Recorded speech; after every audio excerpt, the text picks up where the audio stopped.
Olá para mais um vídeo, mas nessa semana a gente não vai falar, vamos sair um pouco da nossa série de Êxodos e vamos para um assunto muito distante a isso, que é a festa de Pêssach, que na verdade a gente já está estudando já há muito tempo, quem está acompanhando aqui, mas hoje então a gente não vai continuar aonde a gente parou, e sim a gente vai ver a Agadá de Pêssach, que é o livro que nós judeus, né, nos reunimos nas mesas, no cedo de Pêssach, na noite de Pêssach, com a família, e transmitimos para a nossa família a história de Pêssach de acordo com o livro de Agadá. Eu peguei algum, tem vários, né, mas é o mesmo texto, então a gente vai ver. E principalmente o motivo de eu estar fazendo isso hoje, óbvio que está chegando o Pêssach para a gente ficar pronto para a festa, e também porque eu não tive tempo de estudar, de dar uma lida de um. É sempre bom ler antes, e como eu sei que estou cheio de afazeres até o Pêssach, nada melhor do que ver aqui então no vídeo com vocês, quem está aqui presente, sobre Pêssach. Então vou dar uma recordada, né, nas leis de Pêssach e na história de Pêssach, e vamos ver, não tem nada assim totalmente programado, mas vai valer a pena. E quem quiser saber mais de Pêssach, tem na playlist Festas Judaicas, tem vários vídeos de Pêssach lá, tem pelo menos uns 4 ou 5 vídeos. Também a gente fala da Agadá dos outros anos, outras abordagens também muito interessantes. Para lembrar, aqui foi muito bem lembrado que na última aula que a gente deu da Agadá de Pêssach, ou seja, provavelmente foi ano passado, o que a gente falou? A gente falou que o objetivo da Agadá, da leitura, da história da Torá de Pêssach, é chegar aonde? No Halel, né? no louvor. Ou seja, a gente começa, toda a ideia é a gente começar à noite para no final a gente conseguir agradecer e louvar a Deus da forma correta. Então vamos primeiro recordar. De acordo com a tradição aqui mais comum, é que em Pêssach a gente tem 15 etapas, né? A gente divide o Seder, a lei, a ordem do Seder, em 15 etapas. É interessante que a noite de Pêssach é chamada de Leil HaSeder, né? Ou seja, a noite da ordem, a noite da ordem. Então é tudo ordenado, tem tudo o que fazer. Por que a noite da ordem? A noite da ordem, porque a princípio é a noite de maior desordem que teve na natureza, né? Porque foi a morte dos primogênitos, que Deus ele interferiu na natureza que ele criou nos 6 dias da criação, ele interferiu, foi tudo, né? Fez milagres e maravilhas, e aí a gente chama de ordem, para lembrar que tem uma pirâmide aqui, é isso? Para lembrar que, na verdade, Deus que ordena o mundo, e, na verdade, a maior ordem do mundo foi na saída do povo judeu do Egito. Que assim a gente trouxe a ordem para o mundo que estava em desordem, através da idolatria, através da escravidão e da maldade que o Egito perpetuava no mundo. Tá bom, isso é uma explicação. Outra explicação interessante, que eu vi aqui pelos arqueólogos, né, as pessoas que estudam bem o Egito, os egípcios, eles eram muito... Era muito forte no Egito, na cultura egípcia, a ordem. Ou seja, tudo para eles tem a ver com ordem. Então eles tinham ordem, a gente sabe, social, das hierarquias, quem trabalha, qual é a função de cada um na sociedade, a ordem dos deuses, a hierarquia entre os deuses, que cada um faz isso. Então para eles era tudo bem organizado, muito bem programado. Então a gente vê que o Egito era muito forte essa ordem, né? A organização, a ordem de tudo. E, então os judeus, quando saem do Egito, vai falar, não, essa é a verdadeira ordem, né? A ordem dos judeus, a ordem que a gente vai lembrar os milagres que fez a gente sair do Egito. Porque no final, não importa ter uma sociedade totalmente organizada, quando os valores estão degradados, né? Não estão bons. Então vamos começar a Agadá. Tá comigo, Dani? Tá vendo os livros? Então vamos lá. A gente tem 15 etapas, vamos resumir. Que vou falar em hebraico, né? Kadesh, Urchatz, Karpas, Yachatz, Magid, Ratzah, Motzi, Matzah, Maror, Korer, Shochan Orer, Tzafon Barer, Haler, Nirtzah. São 15 passos. E vamos ver o que a gente vai fazer então em cada passo, né? Primeiro, vamos lá, ajuda do... Ah, chegou o Carlinhos, olha. Que horas são agora? Um segundo. Vamos dar um tempinho aqui. Não, vamos agora. A gente vai ver a Agadá de Pêssach, dá para o Carlinhos em português. Pra... Que? Não, a gente já estava nesse assunto já há muito tempo em Pêssach, né? A gente parou onde a gente estava na última aula sobre que Moshe vai falar para o faraó, que é o povo primogênito, né? Tire que é o povo primogênito, a gente não viu sobre a primogenitura, só que daqui a pouco vai ter o jejum dos primogênitos, né? Então a gente pensa, a gente está no assunto, né? Estamos no assunto. A gente só vai, infelizmente, ver alguns spoilers da nossa história, como eu falei antes, que a nossa Agadá de Pessa passa, os eventos que a gente está estudando. Começa antes, mas passa. Então a gente vai, vamos fazer um resumo. A gente tem 15 passos na Agadá de Pessa. O primeiro é o Kadesh. O que a gente vai fazer no Kadesh? O Kiddush. Ou seja, a gente vai santificar o dia, que é uma mitzvah, né, uma mitzvah ativa, da gente lembrar que é um dia festivo, que é o Yom Tov, né, uma festa, um dia então que a gente lembra da saída do Egito. Todas as festas, todo Yom Tov que a gente tem é Zecher Letziat Mitzrayim, é em lembrança, em recordação da saída do Egito, não é todas. A gente fala no Pessa, fala em Shavuot, em Sukkot, também em Rosh Hashanah, também em Yom Kippur, até no Shabbat também. Então sempre tem a lembrança. No Shabbat tem não, Zé Nemasseh Bereshit, a gente fala do Bereshit, mas também fala de Mitzrayim, não? Ou estou me enganando? Mas tem que fazer que seja, acho que não tem, no Shabbat não, Zé Nemasseh eu confundi. Mas todas as festas a gente fala Zé Letziat Mitzrayim, em Pessah também, porque todas são em lembrança da saída do Egito, mas a Pessah é mais vamos dizer assim, visível, que é a saída do Egito, né? E talvez é a origem de todas as festas, tanto tem uma mitzvah, uma ordem de Pessah tem que cair na primavera. Primavera, né, é o recomeço, vamos dizer assim, né? O revivamento, né? Então, todas as festas vêm depois de Pessah, vamos dizer assim, como se fosse, tá? Então, e também ao sair do Egito, que Deus vai ordenar ao povo de Israel a cumprir o Shabat. Logo que saem do Egito. A gente sai do Egito, certo? Aí abre o Mar Vermelho. Assim que abre o Mar Vermelho em Mará, que tem a água que estava amarga e tal, e lá ele dá a mitzvah do Shabat. Então, mesmo que o Shabat já existia desde a criação do mundo, com a saída do povo judeu do Egito, ganha um significado maior. A mesma coisa o Rosh Chodesh, né? O início de cada mês. Mesmo que o início de cada mês é visível que a lua nova, ou seja, começa um novo mês, um novo ciclo, isso já era sabido bem antes, né? E já se contava o tempo assim muito antes. Quando o povo de judeu vai sair do Egito, isso ganha um outro significado, porque a primeira mitzvah antes de sair do Egito, antes de fazer o Korban Pessah, o sacrifício pascal, né? Deus fala, a roda Shazel, ele dá a primeira mitzvah para o povo inteiro, o primeiro preceito da Torá que é para o povo inteiro, que é o Rosh Chodesh, ou seja, que a partir de então, agora vai ser o início do mês, e o primeiro mês qual é? É Nissan, é o povo judeu vai sair do Egito. Né? Que Deus fala claramente, esse é o primeiro início do mês. Quando o mês que vocês vão sair do Egito. Então, de novo, com Pessah faz sentido também o Rosh Chodesh, né? Também o início de cada mês. Ou seja, todas as festividades judaicas, elas vão ganhar um novo sentido da partir que o povo judeu vai sair do Egito, e não antes. E isso fica muito explícito quando a gente vai fazer a Brahá, que a gente fala Mekadesh Israel Viazmani, que Deus santifica, consagrou o povo de Israel e os tempos, ou seja, e as festividades. Mas primeiro as festividades só ganham sentido depois do povo de Israel ser consagrado e assim receber sobre ele essas festividades, essas mitzvot, esses preceitos. Então, o primeiro preceito é consagrar o tempo de liberdade, que então, no caso, é o primeiro dia de Pessah, né, a Páscoa judaica. Então, essa é a primeira mitzvah, e os sábios decretam que essa mitzvah tem que ser relembrada num copo de vinho. Então, a gente vai beber um copo de vinho, assim como toda festa, sempre tem um copo de vinho, então é o Kiddush, né?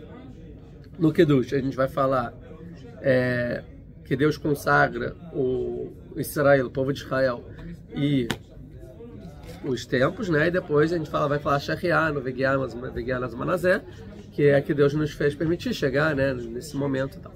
Depois Orchatz, que a gente vai lavar as mãos, que sabe já que está lavar as mãos, para comer o carpaço. O carpaço é alguns legumes, né? O meu costume é aipo, tem costume na Europa que a Europa não carecia de verduras, né? De coisas verdes, então vai para batata, cada um com o seu costume. E aí vai fazer o carpaço. Sobre o carpaço vai fazer a brachá de Adamá, para comer o legume, certo? Então vai fazer a brachá do fruto da terra, porém, e vai ter um decreto rabínico de mais alguma coisa da terra que a gente vai ter a obrigação, a mitzvah de comer em Pesach, que é o maror, que é a erva amarga, mais para frente, certo? Só que então, quando a gente for comer o karpaz, a gente tem que ter a intenção que essa bênção, essa brahá também vai estar valendo lá para o maror para frente, porque para o maror a gente vai fazer a brahá do maror, mas não da verdura, porque a gente já vai ter feito antes. Aí depois disso é o yahatz o que vai quebrar a matzá em dois, certo? E o maior pedaço vai depois ser o afikoman, que vai ser a última matzá que a gente vai comer, depois, no final do seder, a última coisa, né, depois da sobremesa, que vai comer esse pedaço maior, que tem o costume das crianças de esconder, para as crianças procurarem e tal, até... Agora, qual o objetivo de cortar em dois a matzá? Porque você pega a matzá e corta em dois logo no início, assim? Qual é o motivo? Sim, de cortar a matzá em dois. Alguém teve essa ideia. Pra quê? Alguém tem uma ideia? Por quê? Fica mais fácil de comer. Então, não. A principal coisa para despertar o interesse das crianças, que as crianças falam, por que tá cortando a matzá em dois? Né? E ainda mais, a última coisa é o afikoman, que é o que vai deixar as crianças muitas vezes acordadas até o final. Então, logo no início, você já, o afikoman, então eles já vão ficar o tempo todo enchendo o saco. Cadê o afikoman? Já está na hora de procurar, tal, que é a última coisa. Isso é outra coisa. É que a gente vai ver que é o pão da pobreza, e o pão da pobreza, o costume do pobre, então, é comer uma parte hoje e deixar uma para amanhã, então a gente deixa uma para o final. Vocês não sei o que vai ser, para lembrar que a gente, para começar, de uma forma, vamos dizer assim, lúdica, você começar a entrar na brincadeira da noite, a brincadeira da noite, que é contar a saída, relatar a saída do povo do Egito. Mas a gente não vai contar só de forma intelectual, não só de forma sentimental, mas também de uma forma lúdica, através de jogos e brincadeiras que a pessoa encarna. Então é como se fosse um teatrinho, né? Sou pobre e tal. Para a pessoa entrar naquele contexto, a família entrar naquele contexto, que agora vai começar a próxima etapa, que é uma guida, que é onde o relato que a gente vai começar a contar a saída do Egito. Então por isso, então, quebra, porque é assim o costume do pobre. Outra coisa é que a gente vai ver que a gente vai ter sobre a mesa a nossa kiará, que é o prato que vai ter os semarim, os símbolos, né, de várias coisas da noite, e as mitzvot da noite e tal, né, que é, por exemplo, o karpaz, que é o legumes, o maror, dois tipos de maror, como a gente vai chamar de hazeret, que seria as verduras, né, que quer dizer, a erva amarga, né, assim que é traduzido. Vai ter o ovo, vai ter, que o ovo é sempre, quando come o ovo, né, o ovo sempre... Depende do costume. E por que o ovo tá lá? Outra história, não vamos entrar agora nisso. Né? O que mais vai ter? Vai ter o haroset, que vai lembrar a princípio a argamassa lá, né? Que a princípio é isso. E também, mas não é só a argamassa, né? O haroset, a receita do haroset é feito de ingredientes que o povo de Israel é comparado a ele no Shir HaShirim, no Cântico dos Cânticos, composto por Shlomo Amélia. Então, lá tem que o povo judeu é comparado com a tâmara, então tem tâmara. Comparado com vinho, aí tem vinho. Maçã, tem maçã. Então, nozes, tem noz. Então, na verdade, a receita é feita de todas. Tem gente que simplifica, não bota todas, mas a princípio de todas as variações são as frutas que o povo de Israel uva. As frutas que o povo de Israel é comparado no Cântico dos Cânticos, que é uma relação de amor de Deus com o povo de Israel. Então vai lembrar, na verdade, a gente come como se fosse o que vem simbolizar é o amor entre Deus e o povo de Israel, e como fica amarronzado, dizem que vai lembrar também a argamassa e tal, mas na verdade o maror vem simbolizar a parte amarga. Só que também no maror a gente vai passar o haroset, o pouco. Então vai dizer que é o amargo com a argamassa, mas pode ser que também dentro da amargura Deus nos ama, né? Mesmo no sofrimento Deus nos ama. Pode ser também. Então, na Kiará vão ter também as matzot. e a matzá, que é o pão ázimo, né, que não fermenta, vão ter 3 pães. 3 matzot, certo? Geralmente são 2. No Shabat e nas festas são sempre 2 pães. Por que 2 pães? Para a gente lembrar o milagre que era feito no deserto durante 40 anos, que é o Lechem Mishne, que caía uma porção dupla na sexta-feira, porque no Shabat você não ia colher lá o pão, já que não podia no Shabat.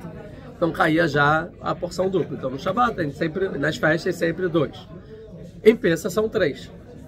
Em vez de 2, são 3. Assim é o costume. Por que 3? Porque você adiciona para despertar a curiosidade da criança. Outra coisa, porque a gente vai falar do Lechem Oni daqui a pouco, que é o pão. Tem várias explicações, mas a princípio é o pão da pobreza. Então é o Lechem Mishne, ou seja, é o pão duplo, e mais o pão da pobreza. Ou seja, existe dentro do pão, tem mais um outro significado que é o pão da pobreza. Aqui também a gente vai cortar em 2, certo? Porque na verdade só vai ficar então, na verdade, 2,5. Certo? Não vai ficar 2, vai ficar 2,5. Um, metade, e outro, né, o meio no meio. Isso. Corta do meio, vai cortar e vai botar no meio, certo? E a gente sabe que para valer o pão Lechem Mishne tem que ser pães completos. Então no final a gente continua com os 2 pães lá, porque a metade não está valendo. A metade está cortada no meio. Então na verdade você tem igual todos os 2, só que existe o 3, que é uma diferenciação para você lembrar e simbolizar isso, significar para você uma outra ideia, que é a ideia, a gente já falou da pobreza, certo? E agora vai ter a ideia do Lechem Oni, que a gente vai chegar daqui a pouco, tá? Então vai chegar no Magid, que é o relato da saída do Egito, que é o momento mais importante do Seder, que é onde vai ser transmitido para a próxima geração todas as ideias. A gente vai deixar isso para depois, para primeiro fazer todo o Seder, né? Para a gente recordar todos os detalhes, depois, no tempo que sobrar, a gente fala um pouco do Magid. Então, o que é importante no Magid, a gente vai beber um copo de vinho. Né? Vai ser o segundo copo de vinho, vai ser no Magid. Interessante que no Magid vai ter uma brahá para a gente beber o segundo copo de vinho, que é uma brahá que é a única que você só faz uma vez no ano. Que é a brahá dentro do Magid, que a gente vai beber o segundo, dá uma benção super especial. São poucas bênçãos que você só faz uma vez no ano, né? Reza a lenda que são 4 bênçãos que você faz uma vez só no ano. Quais são as 4 bênçãos? Eu não vou lembrar agora. Feliz Ano Novo. Uma é no Magid. O que é Feliz Ano Novo? Brahot. É pra cá, né? Não, para mitzvah. Ah.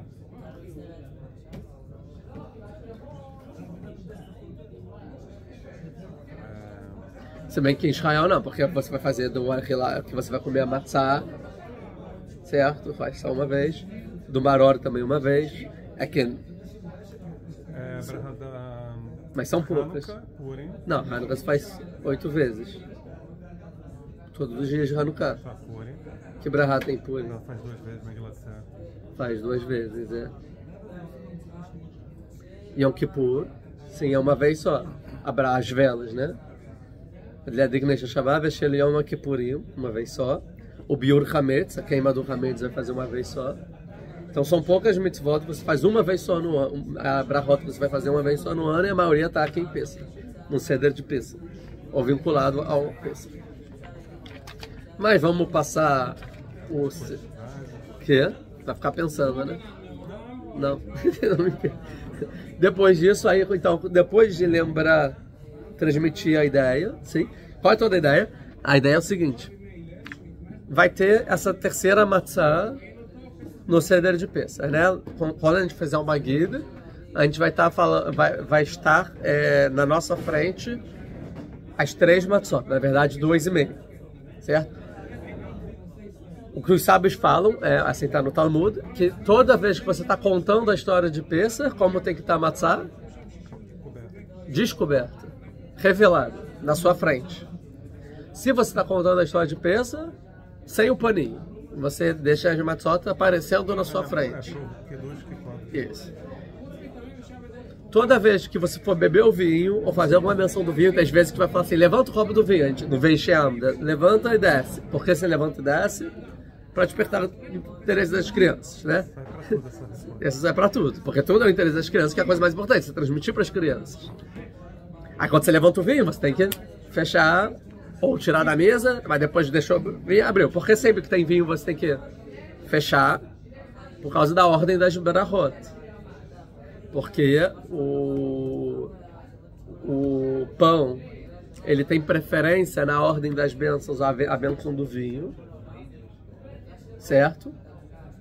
Só que no Shabat, a gente vai, ou nas festas, primeiro a gente faz o vinho. Por isso que a gente deixa sempre encoberta a matzá, que é como se fosse a matzá, você não tá aqui, a ralá, né, o pão, não tá aqui e eu só tô com vinho.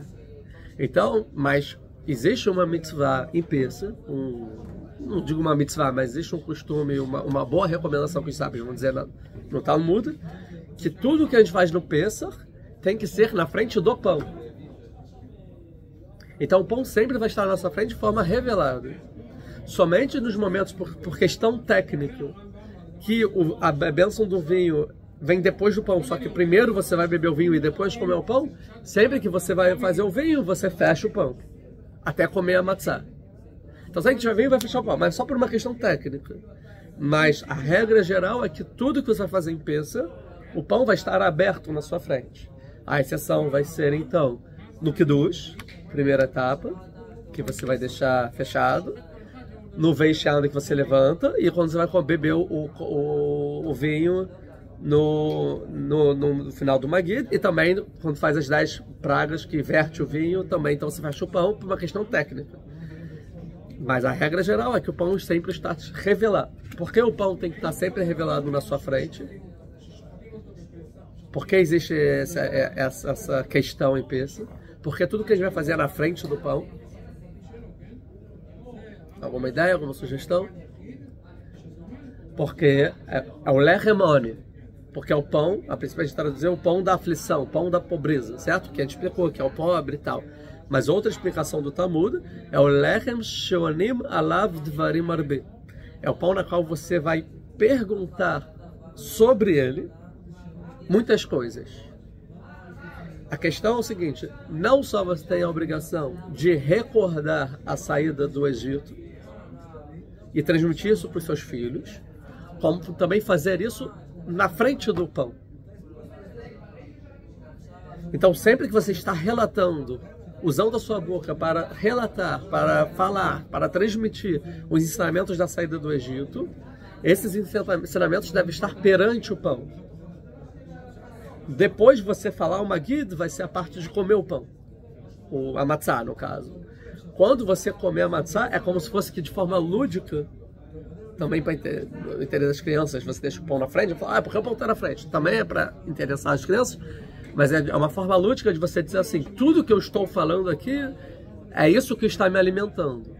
Quando você está comendo a matzá, você não está comendo só a matzá. Você está comendo a matzá e toda a cultura que você transmitiu, você está interiorizando aquilo. Você está como aquele versículo.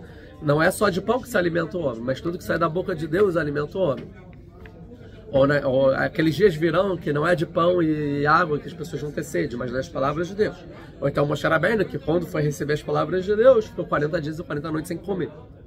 Interessante pontuar que na noite de Pesach, quando a gente vai fazer a bênção da matzá e comer a matzá, é a única mitzvah da Torá que a gente consegue cumprir comendo hoje em dia, sem o templo. Na Torá tem várias mitzvot de comer, por exemplo, os korbanot, os sacrifícios. Como não tem templo, não tem sacrifício para comer. A gente não pode fazer sacrifício fora do templo desde que o templo foi construído. Logo, a gente não faz sacrifícios, porque não tem o templo. Então, todas as mitzvot de comer você não faz. A única que resta, que a gente, nenhum sacrifício, por exemplo, de Pesach, a gente pode fazer e tudo mais, a única que resta é comer a matzá em Pesach, que é uma mitzvah da Torá, né, por exemplo, Maró, é dos sábios, eles que decretaram, mas a matzá é da Torá. Então é a única mitzvah deoraita, né, da Torá, que você faz hoje em dia, que você come. Então você come a mitzvah, né, você bota para dentro. Da mesma forma que os sacrifícios se chama consagração no alimento, a matzá tem algum aspecto também isso, e a consagração vem disso que você está relatando a saída na frente da matzá, na frente do alimento, e depois você come esse alimento, você come essa matzá, como se fosse então que tudo que você está transmitindo para sua família, você está no final interiorizando aquilo e se alimentando para o resto do ano. Por isso que, por exemplo, o Zohar vai chamar que a matzá é o pão da fé. Que você come a matzá, você come fé. Por que você come fé? Porque toda a sua fé, a sua crença, né? Toda a sua confiança em Deus, o comprometimento com Deus, você colocou exposto na frente daquela matzá, na qual você vai fazer a mitzvah depois, e vai ingerir e se alimentar dela. Então aqui é porque a matzá sempre vai ficar então aberta e revelada enquanto a gente faz todo o relato da história do Egito no CD de Pêssego. Depois, acabando isso, a Orachat, que a gente vai lavar as mãos, mas agora com a Brachá de Netilat Yadayim, de abluir as mãos, já que a gente agora vai comer o pão. Então, o decreto rabínico. Então, a gente vai para comer depois a matzá. Quando a gente for comer a matzá, que chega na motzi matzá, que seria a etapa, o motzi matzá são duas coisas. Um é motzi e o outro é o matzá. Mas a gente faz junto. O que é? A gente vai fazer duas bênçãos para o motzi matzá. Primeiro a gente vai pegar então a matzá do meio, que é o que? A matzá que está quebrada no meio. A gente quebrou, certo? A parte maior a gente guardou para o afikoman, para comer no final, escondeu, para depois as crianças procurarem. A parte menor está entre os dois. Então você vai pegar a parte menor do meio, né?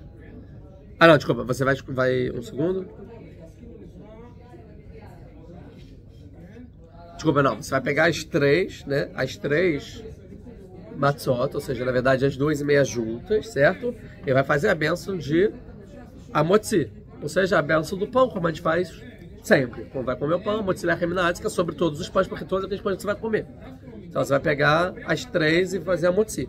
Depois você vai tirar a de baixo, certo? Vai tirar a de baixo e vai fazer a bênção, cheque deixar no bem mitzvah. Você vai no ala hilat matzah. Ou seja, que é a mitzvah que Deus fez sobre a gente comer nessa noite a matzah. Então é sobre as duas de cima que a gente vai fazer. Por quê? Porque a de baixo a gente vai ser o corer, que a gente vai comer com maror. E aí então essa 1/2 de cima que a gente fez a segunda bênção, a gente vai repartir para todo mundo e todo mundo vai comer essa matzá. E a pergunta: quanto que tem que comer da matzá? Então brinco aqui que a gente precisa comer o tamanho de uma melancia. Mas não, a gente tem que comer o tamanho de... Quanto de matzá tem que comer?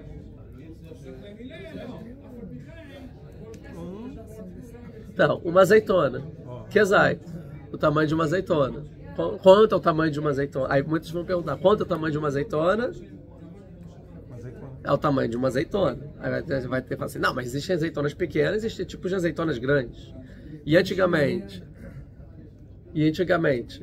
qual era o tamanho da azeitona? Eu vou saber? Aí vieram os arqueólogos, descobriram fósseis de azeitona, inclusive azeitonas inteiras com a fruta que foi conservada, e descobriram algo impensável, que o tamanho da azeitona era exatamente o tamanho de uma azeitona, certo? E na própria Guimarães diz que tem 3 tipos de azeitona, a pequena, a média e a grande. Então a azeitona é a azeitona média. Então o tamanho de uma azeitona, isso é o suficiente. Os sábios que durante todo o dia ficam na dúvida, aí foi crescendo, no final foi brincar, tem que comer uma melancia, mas não, tem que comer o tamanho de uma azeitona. Se é em peso, se é em volume, é outra história, tá bom? A princípio, a obrigação, mas os sábios vão recomendar que tem que comer ou 1/3 da quadrada, ou sei lá, 3/8 da redonda, que a redonda é maior, que seja, mas nessa como é motzi, matzá, que é 2 bênçãos, uma é motzi lechem minatz e outra é sobre ala hilat matzá, são 2 bênçãos, tem que comer 2 porções, ou seja, 2 azeitonas. Certo? E tem gente que é rigoroso e fala que uma azeitona não é só 1/3, sim é 2/3, então fica uma matzá e 1/3. Seja, mas a obrigação é uma azeitona e obviamente quando vai se comer essa matzá tem que comer tendo a intenção de cumprir a vontade de Deus, cumprir as mitzvot e todo o assunto que a gente já falou sobre a matzá, e tem que comer sem interrupção, não é tipo tô num café conversando com meu amigo e vai beliscando, não, agora o meu assunto é comer essa matzá, então vai comer matzá em silêncio, quieto e tal, tá? Sempre reclinado para a esquerda, que é a lembrança de liberdade, né? tá reclinando para a esquerda. Como é reclinar para a esquerda? Ficar meio assim, sem apoio, quase caindo? Não, isso não é liberdade. Ou se você tem apoio aqui, você apoia e come, assim como você tá, tipo, tá em casa, né? Com o pé para cima e tal, assim. Ou você pode virar assim se você não tem apoio. Você pode virar assim na mesa e comer, assim, como se fosse que não tem compromisso nenhum com a vida, liberdade. Ou botar uma almofada. Mas não as pessoas que fazem assim, né? E a pessoa tá caindo, não é isso, tá? Ou então pode botar uma almofada, né? Ficar meio assim e tal. Liberdade, né? Que você está livre, né? O que é liberdade? Tô à vontade, ninguém manda em mim, não preciso etiqueta agora eu tô indo na minha casa, descansando, comendo minha matzá, entendeu? Nesse sentido, também ao beber o vinho, né? No caso, os 4 copos de vinho também reclinado. Cedra caché mesmo é com divã, né? Você caché como era na época, que tinha o divã, que você sentava, né? Exatamente, esticava os pés e tal, exatamente. Assim, tem gente que senta no chão, bota as almofadas e tal. Sim. Depois, então, de comer a matzá, que é o principal elemento aqui da mitzvah do Seder, tipo, depois, óbvio, do Magid, de contar a história do Egito, tem a mitzvah da matzá. Aí vai ser o maror, que você vai comer, então, que é um decreto rabínico, que é uma erva amarga, para lembrar que a gente foi escravizado, que a vida é amargurada e tal, tudo mais. E depois é o corê, que é os dois juntos. Você pega a matzá, pega o maror junto, um pouquinho só de maror, você come junto, mais uma azeitona, como a gente falou e tal. E depois é o Shulchan Aruch. Shulchan Aruch agora é a refeição festiva, que vem todas as iguarias e tal, e todas as comidas deliciosas. Claro, para os sefaradí. Os ashkenazim, eles voltam para a escravidão, acham que são escravizados no Egito quando não é hora. Não sei, tudo bem, não vou dar palpite, né? E quem é rabado, então, os escravos deviam comer melhor, né? Do que aí. Mas tudo bem. Brincadeiras à parte com fundos de verdade. Essas comidas gostosas. Quem é safaradê sempre sabe, ó, tipo, onde eu vou comer melhor no ano. Porque tem tanta receita típica de peça que você só faz em peça, podia fazer o ano todo porque é gostoso, não, mas é só peça. E no final tem mais prato do que pessoa que você faz, né, mas porque tem muita coisa pra fazer em uma noite só e você quer fazer tudo, né, todas as lembranças. As crianças ficam tipo, não, o que eu posso fazer? Tem batata, tem frango. Ah, como batata ou frango? Mas a batata já comi no carpado, mas sobrou frango. Ah, não, tem aquele peixe esmagado que mistura tudo e faz uma bolinha. Que? Eu nem tenho ideia das comidas das ashkenazim. Na diáspora você ainda, tipo, aí agora você tem que juntar, tinha 2 dias. Sabe o que é roledete? Deus me livre. É uma gelatina de gordura de frango. Sabe a gordura do frango, fica aquele amarelinho com beterraba. Muito bom. Mas brincadeiras à parte, a gente entende que os costumes foram pegos durante a diáspora dos judeus de 2000 anos, e é óbvio que os ashkenazim que viviam em países frios, eles não tinham muita opção, exatamente. Enquanto os sefaradinos tiveram sempre bem mais opções. Para os países quentes. E para os países quentes, não tinha opção também, né? E eu acho que Ashkenazim inventou um negócio, quando foi inventado que existia sobremesa, né, na história mundial, que tem que depois comer uma doce, aí os ashkenazim falam assim, a gente não tem que comer sobremesa, nem fruta, nem nada. Então a gente vai botar açúcar no prato quente e vira sobremesa. Então todas as comidas ashkenazim tem a parte salgada, tem a salgada e a doce é a mesma coisa, só que não tem a sal, outra é açúcar. E todas as comidas são brancas. Vamos lá, vamos continuar. Depois disso, então, comeu, pode comer quanto quiser, deixar, né, ficar totalmente satisfeito? Não.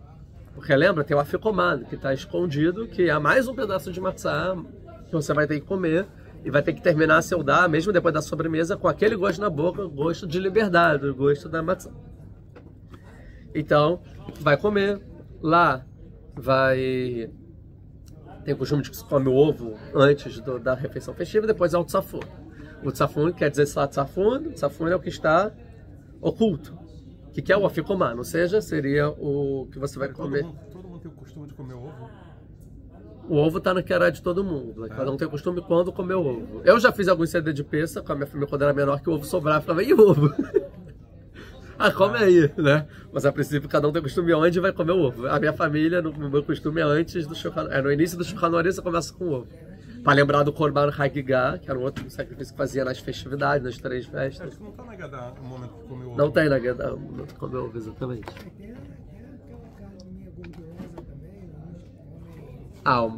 Isso a gente que seria o Zroa, né? Agora, o Tzafun, porque a gente vai comer o Tzafun, ele vem relembrar o Korban que a gente fazia. Porque é o Korban que Deus falou que a gente ia comer naquela noite, né? Que é antes da saída do Egito, que é quando a gente faz a noite do Seder, certo?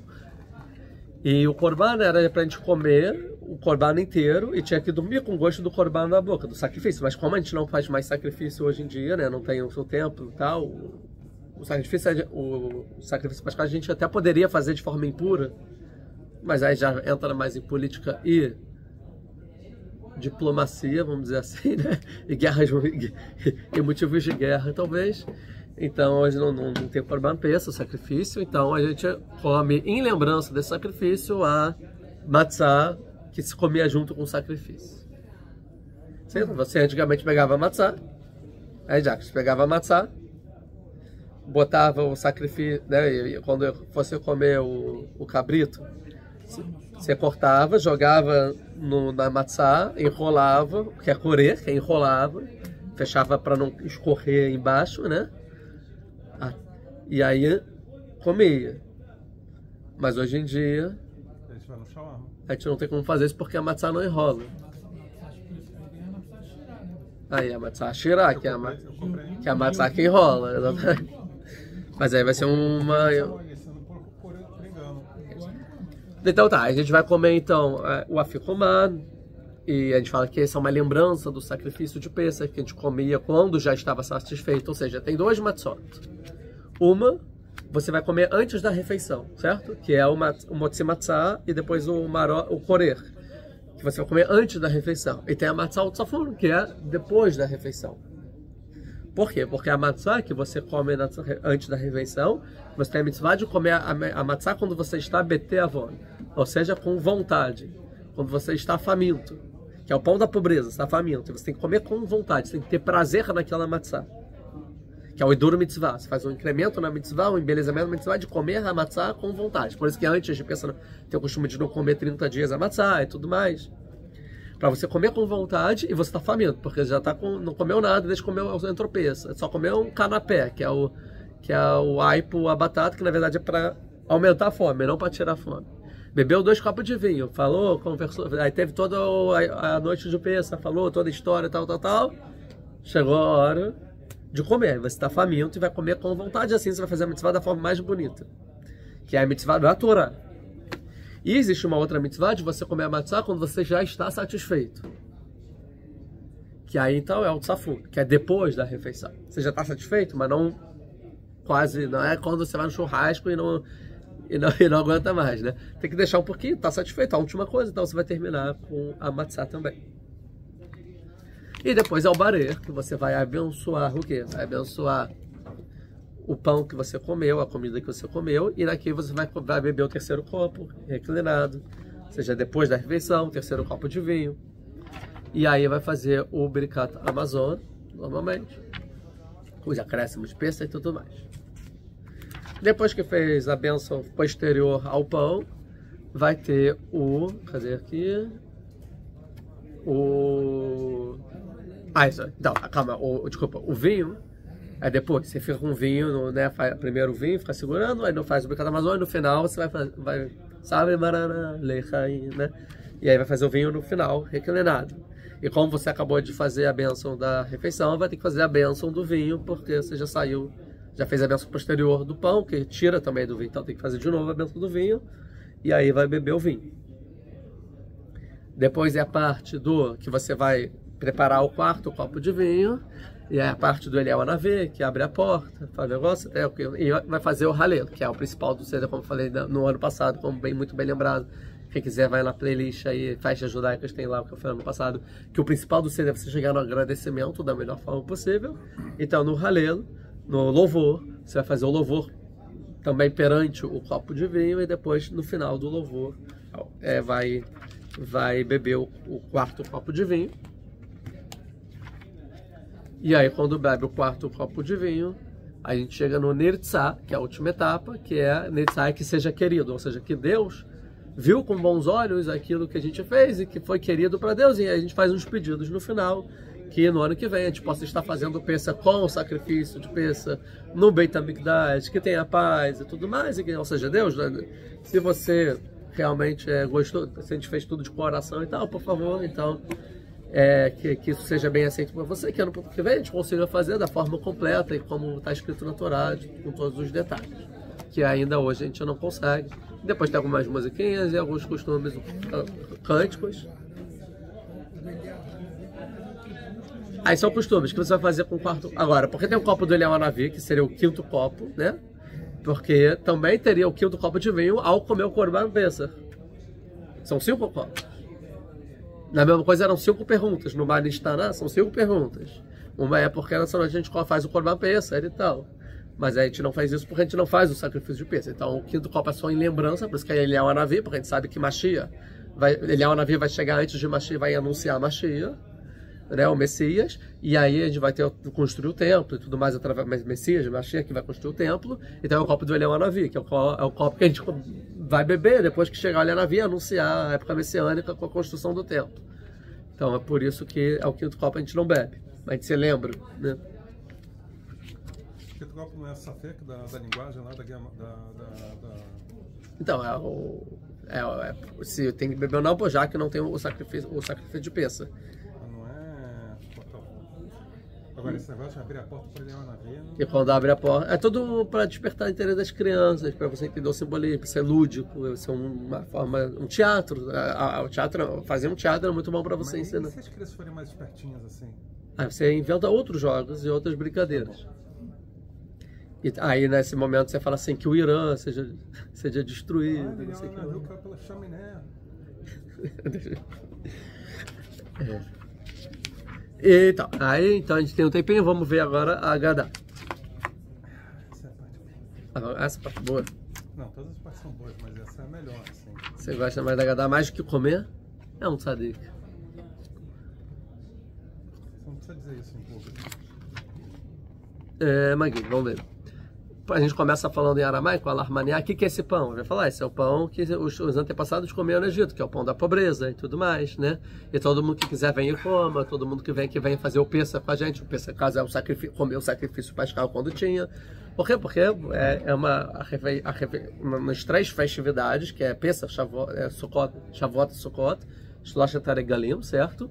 Tem a mitzvah de você o quê? Dividir isso com os pobres quando tinha o templo. Não esquecer do órfão, da viúva, do pobre e tudo mais. E você chamava também os escravos, todo mundo para comer junto com você. Hoje a gente não tem mais a peregrinação, né? Shloshet HaRegalim. Então a gente lembra disso o quê? Chamando então pessoas para sua casa que não tem o que comer. Então fala, todo mundo que vem aqui comer. Porque a obrigação que eu tinha quando tinha o templo, que eu não tenho mais porque não tem templo, não tem mais a peregrinação. Então pelo menos vem aqui com a gente comer e lembrar o Seder de Pessah. Certo? E por isso que a gente fala, agora aqui, mas no ano que vem em Israel. Para lembrar o quê? Que em Israel, ou seja, que a gente possa fazer isso como está escrito na Torá de forma verdadeira. Ou seja, então a gente vai ver que toda a Haggadah, desde que a gente já viu todas as 15 etapas, a gente faz o que dá para fazer em uma forma adaptada para o exílio. A nossa Haggadah é a Haggadah do exílio. Que a gente está sempre recordando como seria se tivesse o templo. Então sempre estou recordando, mas porque quando tiver o templo, aí é outra coisa, a gente vai comer um sacrifício lá em Jerusalém, é outra história. Então é tudo recordação para quando tiver o templo. Tanto que a gente vai ter que começar a Haggadah, vai falar, primeiro começa falando a parte ruim para chegar na parte boa. E aí vai ter a discussão, o que é ruim e o que é bom. Aí eu vou dizer, não, o ruim é quando a gente era escravo, Avademaíno, para Mitzray. E a parte boa é que a gente foi libertado, agora a gente é livre, não é mais escravo. O outro vai dizer, não, o ruim é que antigamente a gente fazia idolatria. E a parte boa é que Deus deu a Torá pra gente, né? E no final, a Haggadah vai falar, não, a parte ruim é que a gente estava no exílio. E a parte boa é quando a gente vai poder trazer as premissas no templo, do fruto da terra que a gente colheu na terra de Israel, levar para o sacerdote no templo construído e ali agradecer a Deus como consta na Torá. Que é o texto da Torá, como agradece a Deus. Essa é a parte boa. É o quê? É a época messiânica, ou seja, é a época que a Torá espera que a gente esteja. Então, e no final, a terceira e última estando no templo. É o texto que está na Torá, tanto que a gente fala, então vamos estudar tudo que está escrito na Torá, o texto, exatamente como se agradecer a Deus quando estava no templo perante o sacerdote ao trazer as primícias, né, nas festividades. Essa é a parte boa. Então, uma é ruim, é escravidão e liberdade.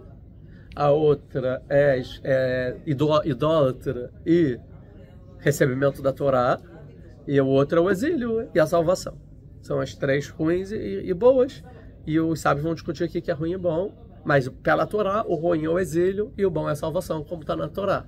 O que os sábios vêm discutir é tipo, tá, não está na salvação, mas como discutir também o ruim e mal? Um vai falar, não, a escravidão é a liberdade, o outro vai falar, não, é idolatria, o outro é recebimento da Torá. Mas o da Torá não tem essa discussão. Na Torá é claro qual é o bom. A gente fala, a gente estava no exílio, que é o texto que a gente vai falar mais pro final, que é o quê? Aqui, um segundo. Aqui, Tseu Lumad, Mabikesh Lavan Aravi, vem e aprenda. O que pediu o Lavan? Arami fazer com os nossos antepassados, com Yaakov. O que aconteceu? Yaakov morava na casa de Lavan, ou seja, estava no exílio, certo? Aí fala que o faraó só decretou para os homens, mas o Lavan queria destruir tudo. Como que Lavan queria destruir tudo? Impedindo Yaakov de voltar para a terra de Israel. Se Yaakov não voltasse para a terra de Israel, não ia ter povo de Israel. Então o Lavan impediu a salvação, ou seja, que o povo de Israel voltar para a terra de Israel, foi pior do que o faraó que matou os meninos no rio, porque o Lavan ia acabar com tudo. Como está escrito, Arami Oved Davi, nosso antepassado, trabalhou para o arameu e desceu para o Egito e morou lá, e depois virou um povo grande, poderoso e tudo mais. E aí vai contar toda a história, até que Deus tirou a gente do Egito e tal. Cadê? E terminando, cadê toda a história? E aí vai falar dos sacrifícios. Então, no final, né, Deus tirou a gente. Então, está falando da salvação. Começa com o Yaakov trabalhando para o sogro e o sogro não querendo voltar. E no final começa a contar toda a história do Egito, isso é como consta na Torá. E no final fala assim, agora eu estou aqui trazendo minhas premissas no templo, para o sacerdote e tudo mais. Que eu estou agradecendo a Deus por tudo que ele fez. Ou seja, se engloba a história inteira, certo? Então, vai depois ter uma Nistaná. Qual é a diferença dessa noite para todos? Isso é para quê que a gente faz mais Nistaná? Para despertar a curiosidade das crianças, exatamente.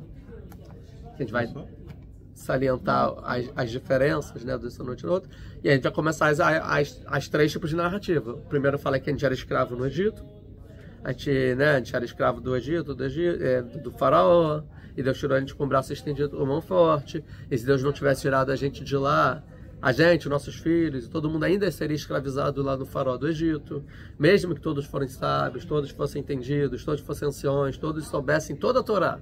É uma mitzvah a gente contar a história do Egito. Ou seja, contar a história do Egito não tem a ver com o seu tipo de intelectual. Eu não estou recebendo a história para aprender mais. Essa não é a obrigação. A obrigação é sentir, entender e chegar no agradecimento que Deus tirou a gente do Egito. Né? E todo mundo que aumenta a contar a história da saída do Egito é louvável. Aí eu vejo a opinião do Rav Shai, o que é que todo mundo que aumenta em contar a história do Egito é louvável? Como se aumenta em contar a história da saída do Egito? A princípio a gente entende que é o seguinte, aumenta conta mais detalhes. Eu estudei, eu tenho um livro novo e tal, mas antigamente não tinha livros. No final você tem a tradição da história e é isso que você vai transmitir para o seu filho. A sua tradição não tem como você aumentar, você não estava lá. Quando você tem várias pessoas que viu lá, e você? Aí vai te trazer informações novas, mas uma vez que sua família é de pai para filho, no final, essa é a tradição da minha família. Não tem como aumentar além disso. É o que eu vou inventar? Detalhes? Então, não, é óbvio que eu tenho que contar. Tem uma obrigação de contar para meu filho eu sair do Egito. Eu vou contar o que eu sei, é a minha tradição. O que é aumentar? Como eu aumento a saída do Egito? Entendeu? Então ele vai explicar que aumentar é aumentar a sua história pessoal que faz parte da saída do Egito. Saímos do Brasil. Ou seja, você aqui, o que é louvável, não é você contar mais um Dvatorá que você ouviu, mais um Midrash que alguém te contou, ou mais né? Olha aqui, a gente pode ver então. Não, é você aumentar essa história.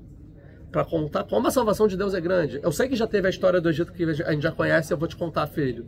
Mas também eu posso aumentar mais um pouco dessa história. A minha história pessoal, como eu saí do Egito. Como eu saí do Brasil e Deus me trouxe para a terra de Israel. Como o povo saiu da Europa ou do Iêmen ou da Etiópia e chegou aqui na terra de Israel. A gente aumenta a história do Egito, ou seja, cada ano que passa a história do povo de Israel, a gente pode aumentar essa história da saída do Egito. Porque se Deus não tirasse a gente do Egito, a gente ainda estaria lá. E no final, como eu falei que essa galera é construída para quem ainda não saiu do Egito, porque a gente não está com o tempo construído, a cada ano que passa, a gente aumenta essa história da saída do Egito e a gente começa a entender como tudo é salvação. Então a gente tem a obrigação desse ano, a gente, como que veio para Israel, a gente tem a obrigação sempre de contar para os nossos filhos, não só a história do Egito, mas a nossa história pessoal da saída do Egito, e dos nossos pais, e dos nossos avós e bisavós que saíram, cada um, né, saiu do Líbano e por aí vai. Cada etapa, e assim você aumenta. E você aumenta ainda mais o que aconteceu esse ano. Como assim? Deu tilt, saiu do Líbano para a terra de Israel? Não. Minha família saiu do Líbano, foi pro Brasil. Aí do Brasil para Israel. Então tem que perguntar, como que foi no Líbano? Que aí eu fui pro Brasil. Como do Brasil eu fui para a terra de Israel. Como do Líbano a gente veio de Amsterdã. Como de Amsterdã veio da Espanha. Vamos voltar pro Líbano. Vamos voltar pro Líbano. Quando a minha família saiu de Amsterdã e foi pro Líbano, eles foram pro Líbano para ir para a terra de Israel, porque o Líbano, a cidade que eles estavam, é considerado para a Torá a terra de Israel. A sua família saiu de Amsterdã? Isso. E você é Ashkenazi? Não, Amsterdã não sabe quem saiu da Inquisição. Não, você está confundindo. Você não sabe a comunidade portuguesa de Portugal que tem lá em Amsterdã? Foi lá, estava tudo cheio de escrito em português. É, porque teve a Inquisição, os judeus saíram, muitos foram para Amsterdã. Quê? Portugal, Espanha, saíram para Amsterdã, que lá era mais pluralista, liberal. E aí, justamente com o problema do pluralismo, quando chegou o iluminismo, as comunidades começaram a virar reformistas. Aí na sinagoga da minha família dos Nigres, teve votação, a gente vira reformista ou mantém ortodoxo? Aí fizeram a votação lá, assim casa a lenda, né? Concorda? E aí votou e quem ganhou? Ganharam o quê? O plebiscito de virar reformista.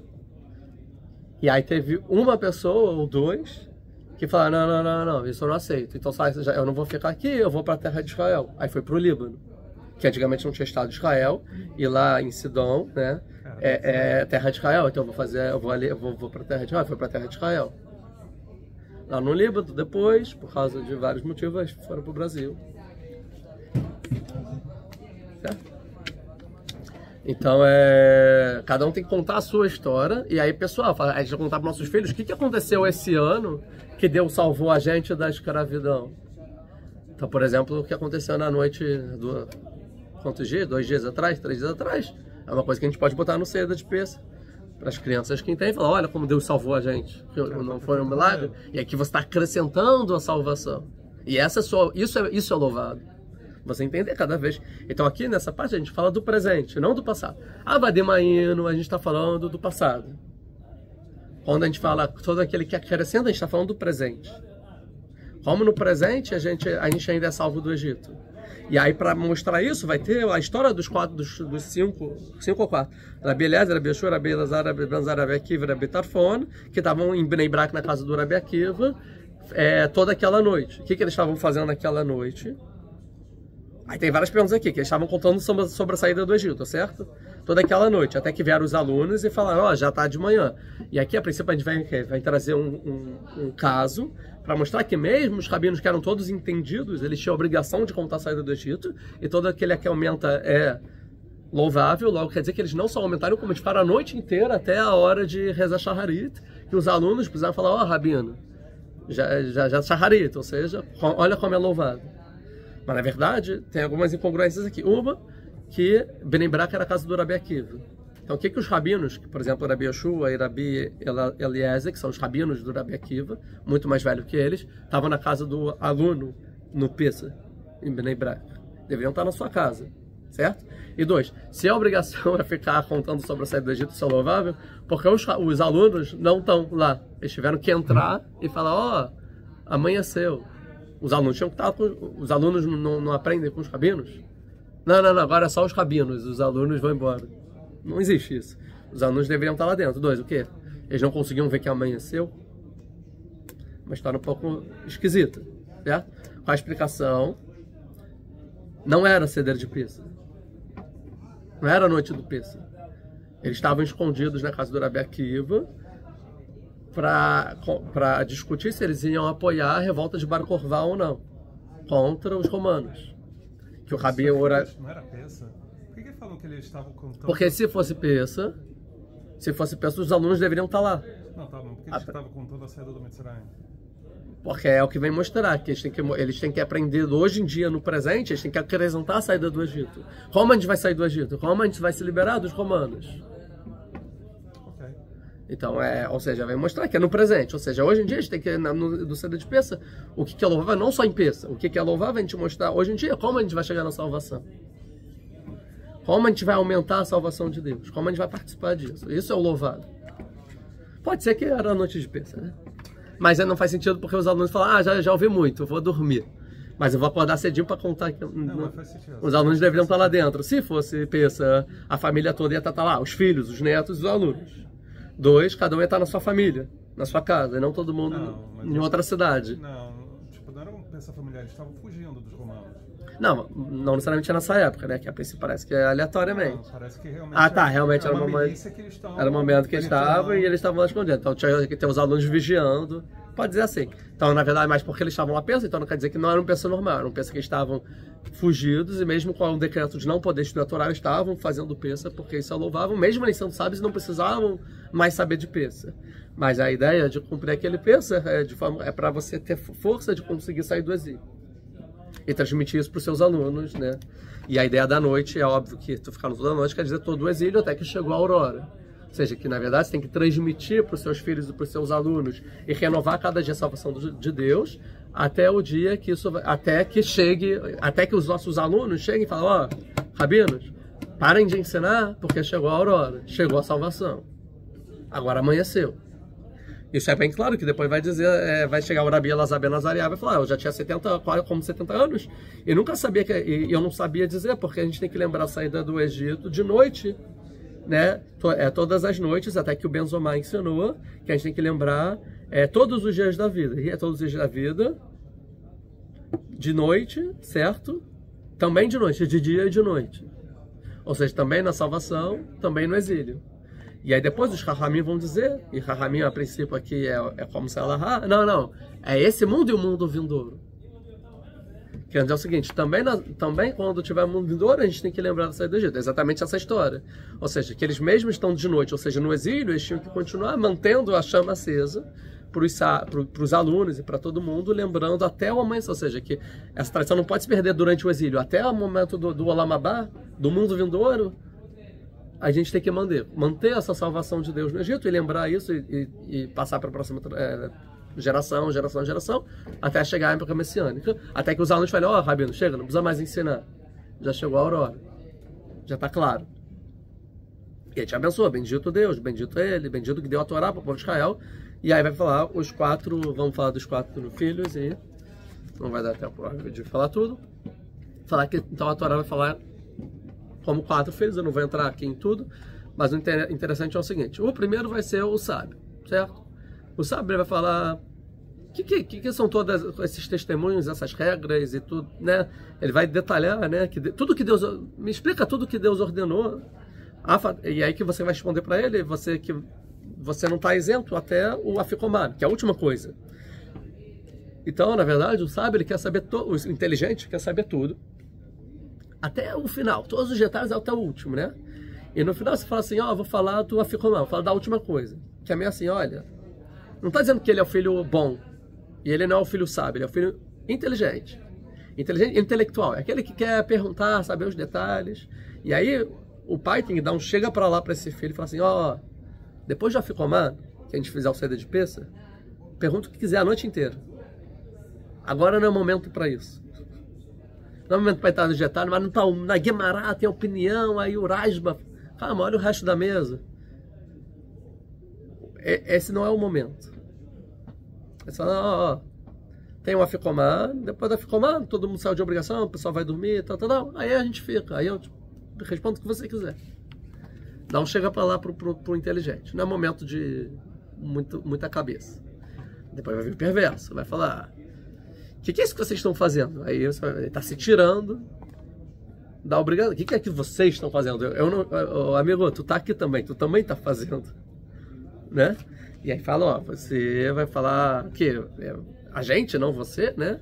Como ele se tirou do Egito, você fala: se você estivesse lá, saiba que você não teria saído do Egito. Porque você se tira do claro, você tira do todo. O povo de Israel é um só.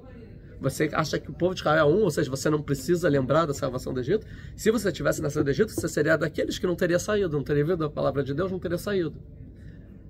E agora o Manitou vai explicar. Porém, você não está lá. Se você estivesse lá, você não teria saído. Mas você não está lá, você está aqui. Você saiu. Logo você faz parte. Se estivesse lá, não teria saído, mas hoje em dia não tem escolha, você já saiu, você já escolheu sair. Você obrigatoriamente já saiu do Egito, logo você está aqui com a gente. Querendo ou não, você está aqui, você faz parte, você resolveu vir aqui para o Seder de Pessah. Você faz parte da nossa história e você está aqui dentro. Então, se você falar, fala, por causa disso, Deus me fez sair do Egito, e que é por causa disso, a matzá que está na sua frente. Né? Por causa disso, ó, você também está aqui, está comendo matzá no final das contas. Sempre tem aquele, né, parente que fica perguntando as coisas, mas por que isso? No final está comendo, está participando, está ouvindo, né?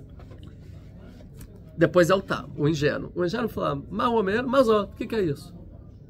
A Maia vai falar, porque por mão forte Deus nos tirou do Egito na casa dos escravos. Que é a melhor resposta, certo? Vamos falar, o que é? O Aficomá. Um detalhe. O outro vai falar, o que vocês estão fazendo? Você também saiu do Egito, né? Por causa disso Deus tirou do Egito, por causa disso que é da matzá e tal. Mas ainda não foi dito, não. A gente está comemorando Pessah porque Deus salvou a gente do Egito. Essa é a resposta. Claro, essa é a principal resposta. Essa é a resposta verdadeira. O que a gente está fazendo? Por que a gente está aqui? Porque Deus tirou a gente do Egito. Então, ele faz uma pergunta aberta. O sábio, ele especifica a pergunta, né? Ele contextualiza e tal, e ele quer um detalhe. O sábio, ele, né, meio que rejeita e tal.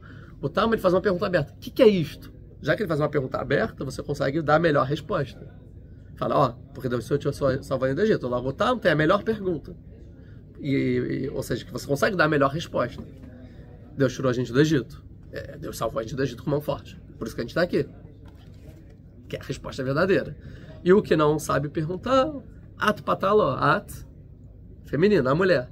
Né? A mãe tem mais intimidade, esse cara não está participando, então ela vai começar a abrir conversa, né? E vai falar.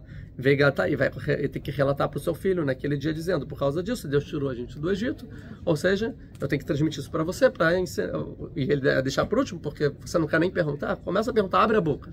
Ato pataló, abre a boca, porque pensa, né, que a boca fala, que é o sinal de liberdade, você poder falar o que você pensa, suas ideias, isso é liberdade. Quando querem calar, é liberdade de expressão, não pode falar isso, é escravidão. Então, pensar, o que não pergunta, é tipo como se é colocado em último. Você tem que fazer a pessoa, né? Que essa é a educação do pai. Fazer os filhos terem senso crítico e perguntarem, fazerem perguntas, questionamentos, mesmo que o cara seja perverso. Mas você tem resposta para isso. A única resposta que você não tem é para quem não pergunta. Então, no final, você tem que fazer a criança se envolver e perguntar. Né? E aí vai explicar, pode ser em duas rodas? Não, ou seja, que pensa, eu não tinha, que a matzá está na sua frente, por isso que a matzá está revelada, né? E depois vai começar que a gente era escravo no Egito, que a gente estava na escravidão e tal, e no final, bendito Deus que trouxe o que prometeu para Israel, bendito ele, que ele pensou no final dos dias, das contagens que eram os 400 anos, e aí conta meio toda a história de Abraham, Tera, né, tudo, até que o povo saiu do Egito e tal, e Deus salvou a gente, e no final vai chegar na terceira parte da história, que é o que a gente fala no Beit HaMikdash, que é quando traz as premissas e tal, e essa é a parte maior da Haggadah, porque você vai detalhar cada detalhe de cada palavra, o que significa. Por quê? Porque é o principal relato do Egito, ok? Estando no Beit HaMikdash. Até pra gente treinar e entender, quando tiver o Beit HaMikdash, saber o que falar e por que a gente está falando cada coisa. Como agradecer, é o verdadeiro agradecimento de Deus, né? É o terceiro que a gente não tem tempo, E aí depois a gente vai chegar depois nas pragas. E depois das pragas a gente vai agradecer a Deus, que seria suficiente ele fazer só isso, mas ele fez muito mais. E tal. E depois vai chegar na última parte, que é o que o Ramban Gamliel vai falar, que então, tem 3 coisas principais para Pesach, que é Pesach Matzah Maror. Pesach é o sacrifício pascal, que é mitzvah do dia, que a gente não pode fazer. Matzah é comer a matzah, que é o que a gente sim pode fazer. E o Maror, que é lembrar da amargura, ou seja, que toda salvação vem também com sofrimento, e o sofrimento vem dar valor à salvação. Quem não passou pela dificuldade não sabe o que é ser livre, né? Então, no final, a gente passa por aquilo para a gente aprender, agregar para a gente, para no final, quando tiver a salvação, a gente realmente saber agradecer e dar valor para as coisas que a gente tem. E no final, a gente agradece a Deus fazendo o início do Halel. Então, assim, mais ou menos, o Magui. Muito obrigado. Muito obrigado. Pesach Kasher V'Sameach para todo mundo. Clica aí, anota aí.